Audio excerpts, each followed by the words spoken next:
शुभ सकाळ पिलाମାନେ। ଆଜି ଆମେ ଭାଷା କାର୍ଯ୍ୟ ପୁସ୍ତିକାର ଦିବସ 3ର ପାଠ ପଢ଼ିବା। 1 ନମ୍ବର ଦେଖ, କେତେ ଗୁଡ଼ିଏ ଚିତ୍ର ଦେଖୁଛ। ଚିତ୍ର ଚିହ୍ନି ତାହାର ପ୍ରଥମ ଅକ୍ଷର ଗୋଲରେ ଲେଖ। ତଳେ ଯେଉଁ ଚିତ୍ର ଦେଖୁଛ, ଚିତ୍ରର ତଳେ ଗୋଲ ଦିଆହେଇଛି, ତା ତଳେ ତାର ପ୍ରଥମ ଅକ୍ଷରଟି କେବଳ ଲେଖିବ। କ'ଣ କ'ଣ ଚିତ୍ର ଦେଖୁଛ କହିଲ ପିଲାମାନେ? ଗଛ, ପଇଡ଼, ନଟୁ ଆଉ ପଣସ।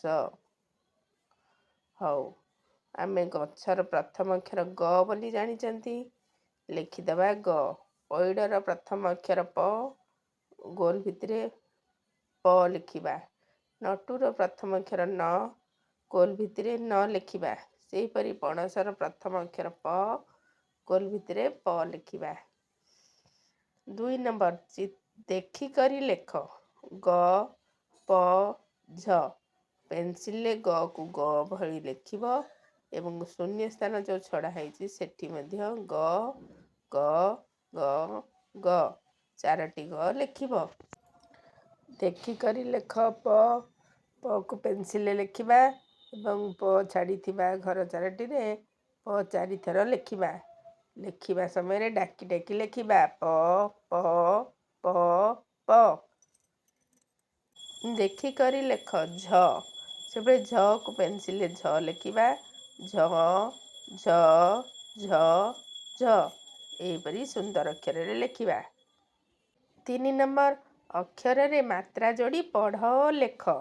ଗରେ ଆ ଆକାର ଯୋଡ଼ା ହେଇଛି ଗା, ସେହିପରି ଖାଲି ଥିବା ଘରେ ଗରେ ଆକାର ଗା, ଗରେ ଆକାର ଗା ଲେଖିବା। ପ, ପରେ ଆକାର ପା, ପରେ ଆକାର ପା, ପରେ ଆକାର ପା ଲେଖିବା। ଝ, ଝରେ ଆକାର ଝା, ଝରେ ଆକାର ଝା, ଝରେ ଆକାର ଝା ଲେଖିବା।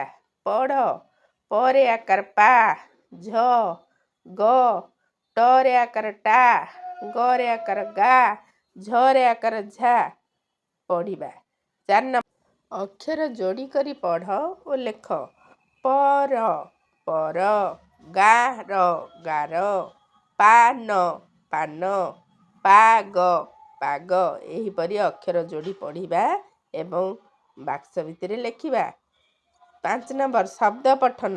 ପଟା, ନାକ, ଝଟା, କାକରା, ଚାରା, ଚାମଚ, ଗାର, ନରମ, ପକ୍କା, ପରଟା। ଶବ୍ଦକୁ ଜୋର ପାଟିରେ ପଢ଼ିବା ଏବଂ ଲେଖିବା। ବାରମ୍ବାର ପଢ଼ିଲେ, ଲେଖିଲେ ଏହି ଶବ୍ଦ ଗୁଡ଼ିକୁ ଆମେ ଚିହ୍ନି ପାରିବା, ଅକ୍ଷର ଗୁଡ଼ିକୁ ଚିହ୍ନି ପାରିବା।